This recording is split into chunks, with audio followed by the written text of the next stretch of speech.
So I'll talk about chaos in string theory and beyond, and it's work that I've been doing in the last 2 or 3 years with Massimo Bianchi from Rome, and Maurizio Firota, who is now in Crete.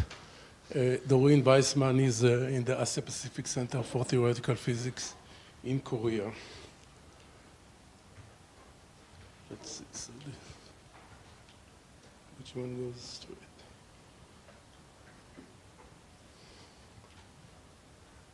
Let's see.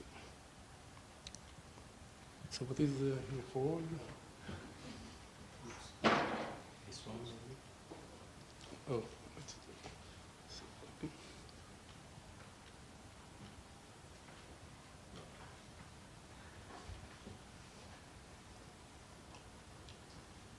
This goes back. This goes forward. okay. So I'm a physicist, and I'm starting my research project always with some experimental data. So the data here is some observation that was made by David Gross and Vladimir Rosenhaus, where they analyzed this process of decay of a high excited state into two tachyons, and they observed that the amplitude, this decay amplitude, is quite erratic in the sense that if you look on the amplitude as a function, I have to find where is this.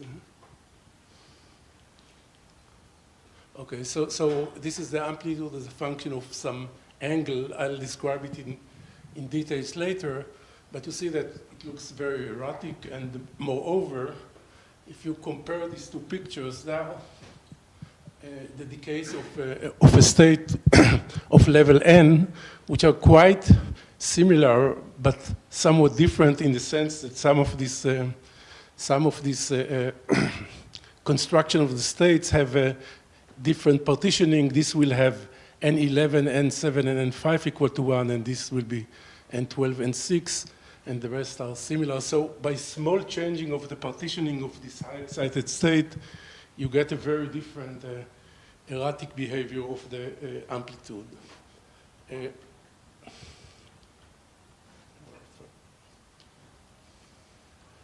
doesn't fit my finger, so this one. It did. Okay. Okay, so that is another example of a level of n equal to 100, and this is the log of the amplitude. You see that it behaves in an erratic way, and again, if you change the partitioning in these two tables, you get the structure of this logarithmic derivative of the amplitude to be quite different and erratic. Oh, come on.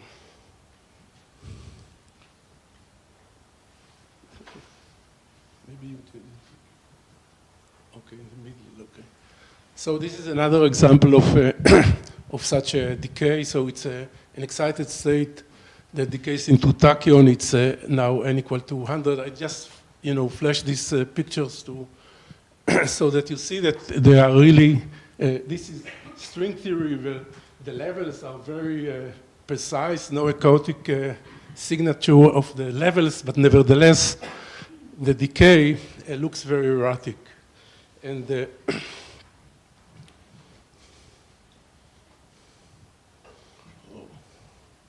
okay, so now I went.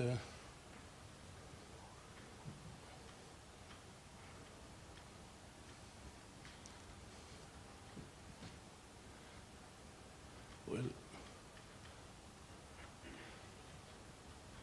I'm going over all the so. Hmm? The lower part. The lower part is so the upper is big. Upper goes forward, Oh. the lower goes backward. Okay. Okay. Now I got it. Okay.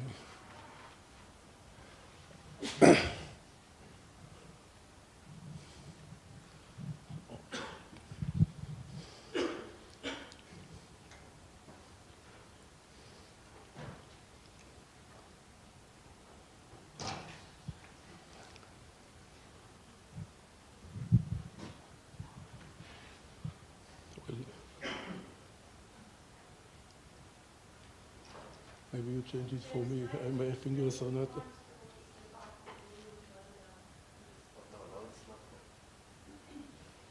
Oh. No, no, that's very different.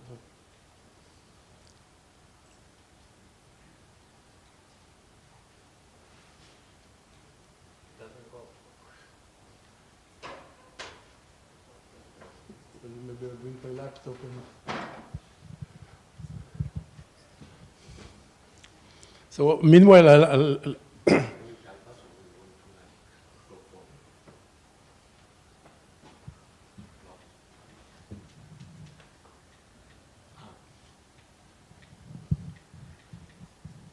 maybe it doesn't have battery. Okay, meanwhile, I'll tell you without the transparencies. So there are two obvious questions coming from this kind of pictures. One is what is the source of this chaotic behavior? And the other one is how to quantify it. So David Gross and Vladimir, they had these erratic pictures, but they didn't have a clue of how to decide whether they are really chaotic and in what sense they are chaotic. And so this second question of given an amplitude which looks erratic, how can you quantify it and check whether it's indeed chaotic? And that was our project. So basically the novel idea was to use what people previously, starting with Wigner and Dyson, did for... okay, so this is for...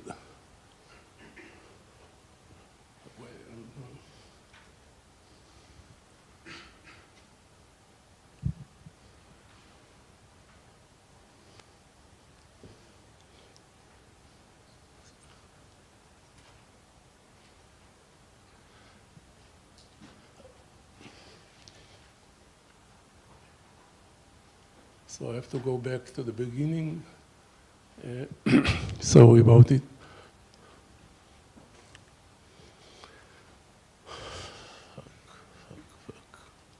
Okay, I've been here. Okay, so now, as I said, there are these two questions, and we will address this question of how to quantify this story of erratic amplitudes.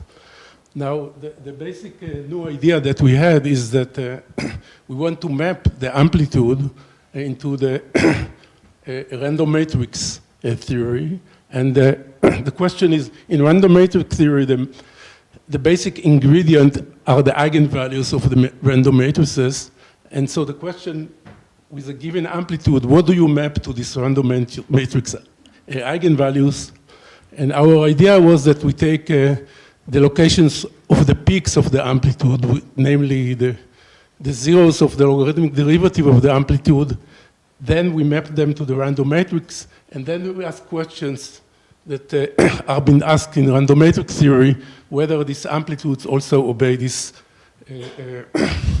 properties.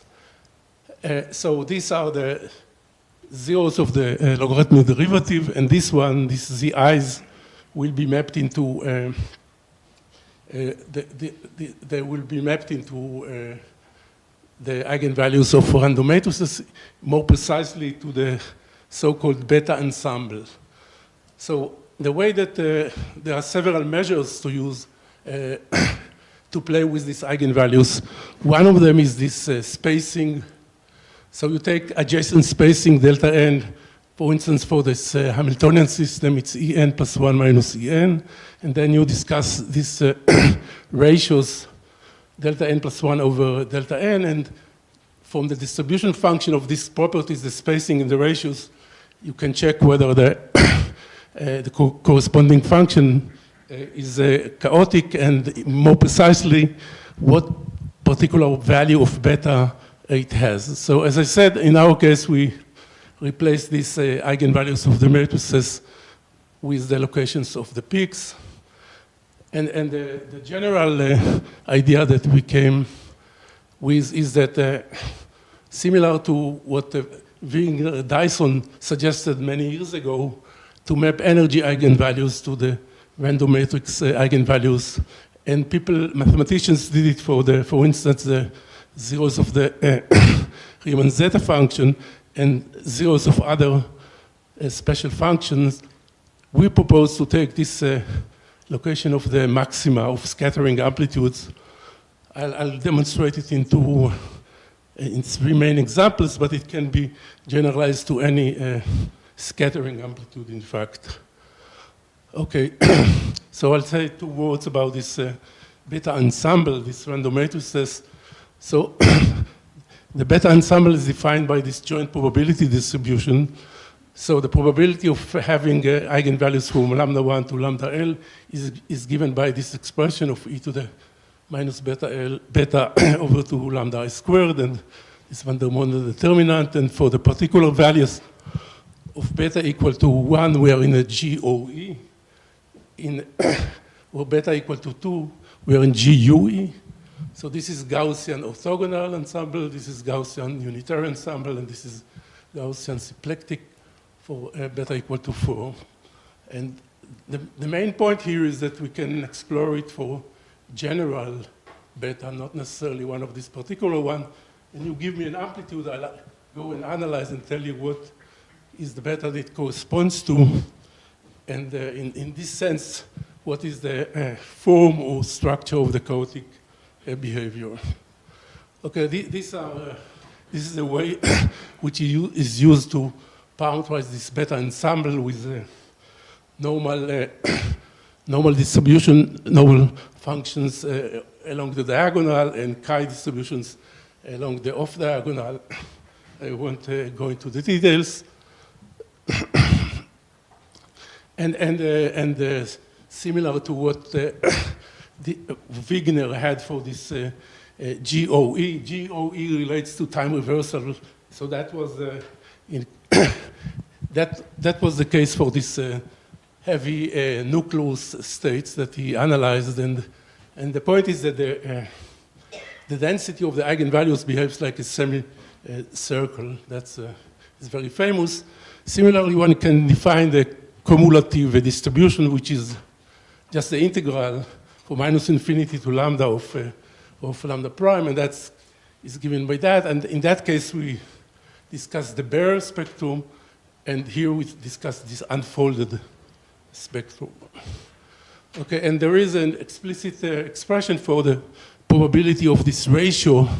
So R, for instance, for 3 Racine matrix will be lambda 3 minus lambda 2 over lambda 2 minus lambda 1, and as a given of beta, this is the expression that one should get.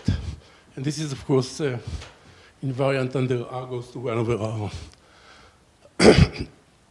Now, one of the new concepts that we came with is to take the so-called spectral form factor and define instead a scattering form factor. So the idea is basically to start with the ordinary partition function and with the spectral form factor, the usual one, which we take for beta tilde, the inverse of the temperature to 0, and it's just a sum over n over m e to the it e m minus e n, and we will replace it by a new parameter, we call it s, which is not the time, and this location of the peak. Okay, so we'll, as I mentioned before, we can go from this discrete set of eigenvalues to the spectrum to a continuous density of these eigenvalues, and in that case, we will get that a chaotic system is characterized by 3 regions, and the region follows from the fact that this scattering form factor, or also the ordinary spectral form factor, they have in general 2 main parts: the one that is connected one, which is this, and the one which is the connected one. Now, if we go to the region of small t, or in our case small s, then we will find out that it's just a disconnected part that contributes, and it's easy to see that in that case it will behave like 1 over s to the third, or 1 over s squared if instead of this semicircle we take a constant. and, and so there is a region of this decline. I had this picture, I'll have it again, and there is a region of a ramp, which is sometimes it's linear ramp for GUE, but in general there is a ramp which is characterized by this sine kernel, and there is a region which is the plateau. So altogether, we have, sorry, so no, I want to go backwards. It's crazy.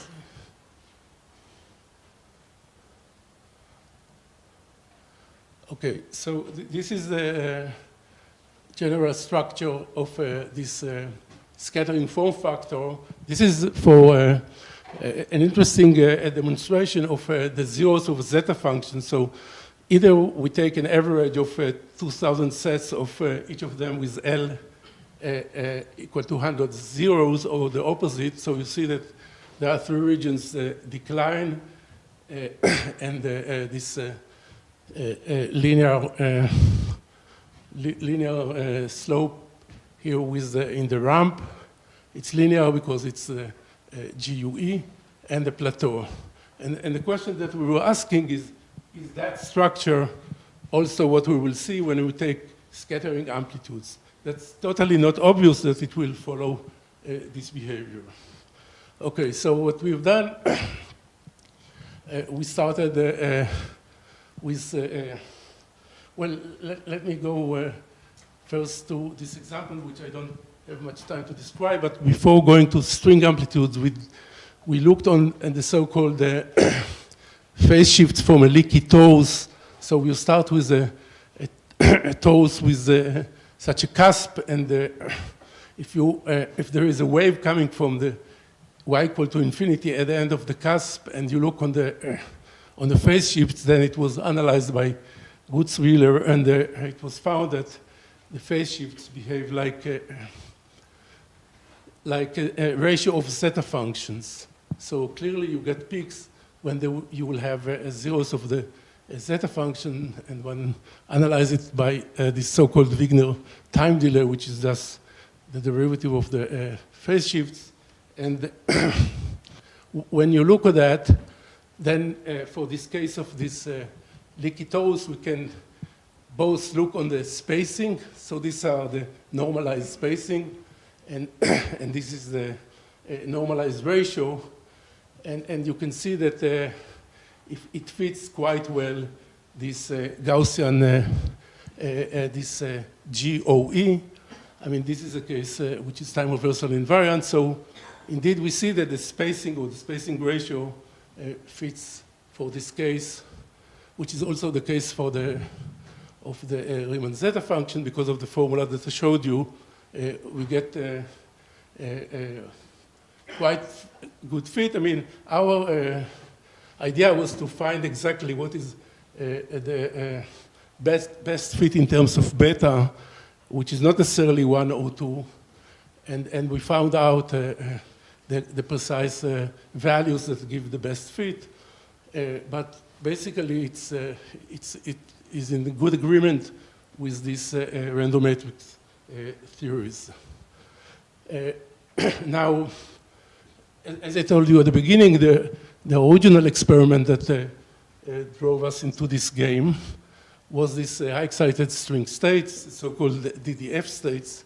So what is a DDF state? You start with a tachyon, and you shine on it. You let it interact with a sequence of parallel photons with a momenta q. So you take m of them, then we have that p1 tilde goes into this with n times this q with an angle beta. And then if we define this alpha, which is the angle here in the decay, minus this angle of the photons, that is the alpha for which the amplitude were shown to exhibit this chaotic behavior. So I will skip some of the details, but we can write explicitly. This is the expertise of my collaborators, Massimo Bianchi and Maurizio Firota. They are know very well this story of how to compute these amplitudes.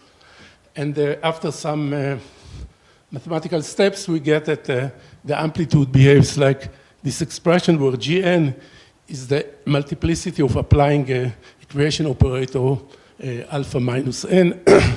And this is our angle here. And if you look on this expression, and you first go into this logarithmic derivative, that then we find out, I'll show you in a second, that it admits indeed the measures of the ratio and also the SFF, very similar to GUE. Now, the other thing that we did was not only a decay, but rather a scattering, or differently, a decaying of a high excited state into 3 tachyons. So again, we have the expression. I won't go into all the details, but we know the amplitudes, and we can check their behavior as a function of the angle. Here it's a real angle in the scattering, and we can do it in both this Reger regime as much greater than t, or in the fixed angle in the fixed angle regime. So, and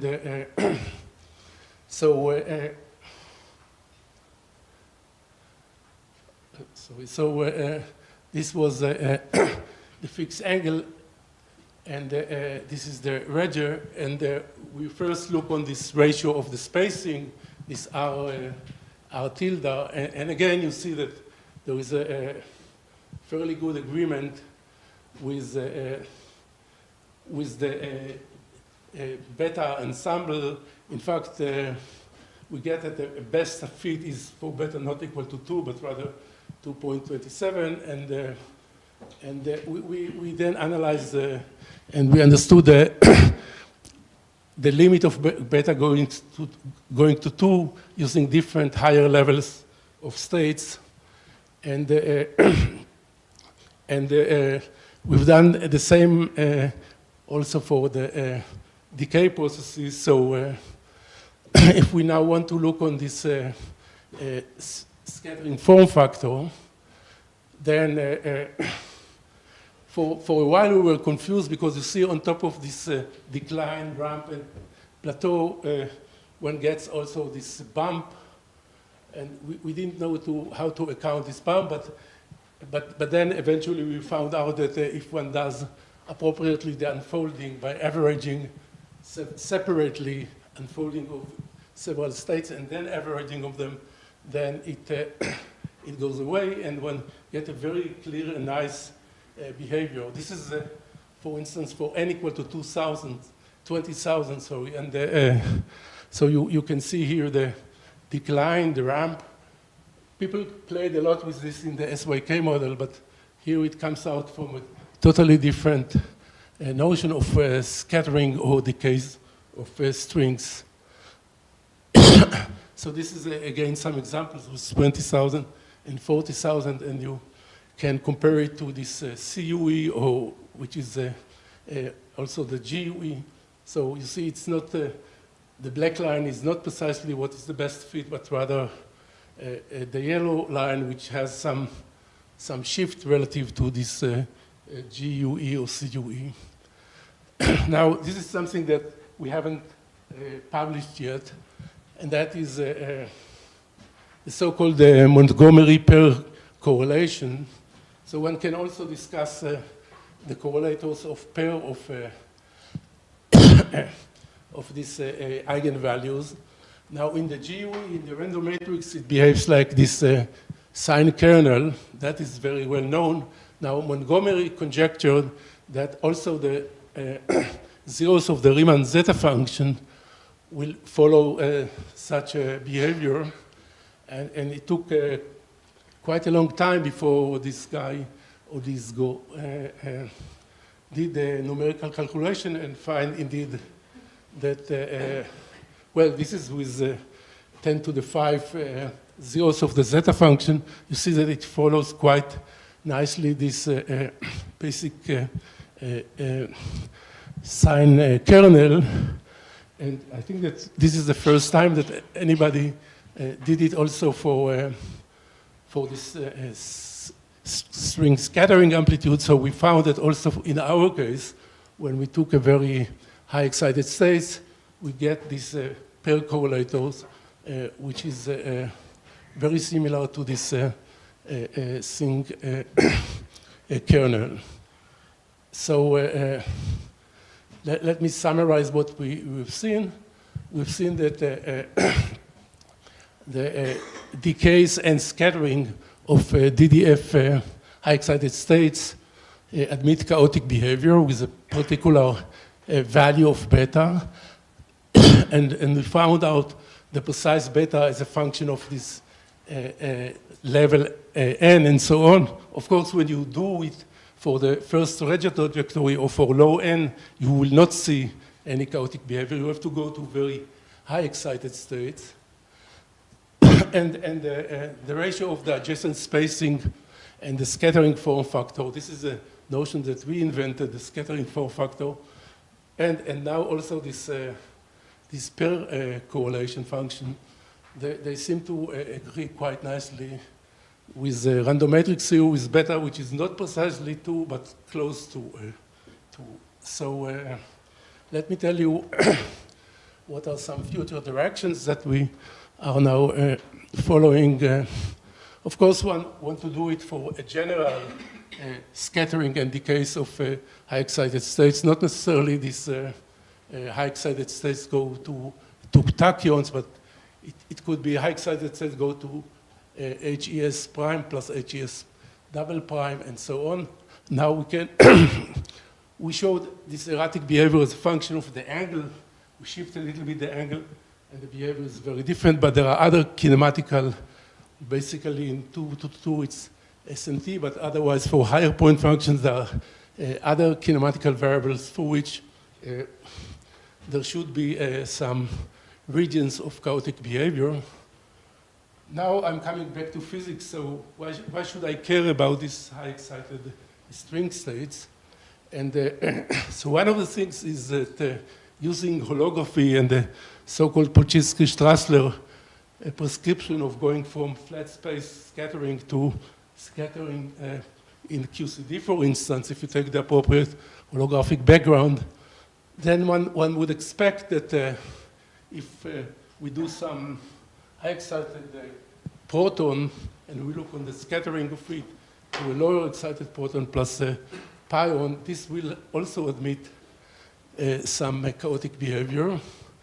And of course, one way to approach is to take this stringy amplitudes and take the limit of alpha prime goes to 0. Now, again, the question is what physics domains this may be relevant. I think personally that if one goes back to the very early universe, then there should be chaotic processes there, and well, this may change the way that we view the evolution of the very early universe. Now, it's also interesting that this kind of a map and analysis can be applied to other erratic functions which are not necessarily related to string scattering or not to string at all or not to physics at all. So you give me some erratic behavior, I don't know, for population growth or weather or whatever, and we can try and do this game of mapping it into the random matrix theory and exploring its chaotic behavior. So it looks to me that it has a potential of quite a lot of applications. Thank you.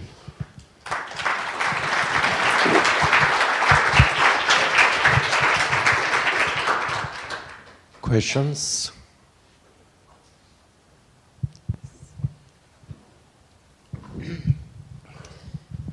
For a heavy excited string state, there are many decay channels. You consider the decay channel into 2 tachyons, which is the less dominant one. Most dominant will be, say, a decay into another massive state by a soft emission of something. N over 2 plus N over 2. that will be probably the most... Yeah, so the question is why you consider the less dominant channel. Because we know these amplitudes and we could analyze them. I mean, it's much more complicated to get these other amplitudes, but once we have it, and I know that the group in Crete and both you are working also on these other amplitudes, and once we have an amplitude, it's very easy to check it. But it's very difficult to get the amplitudes.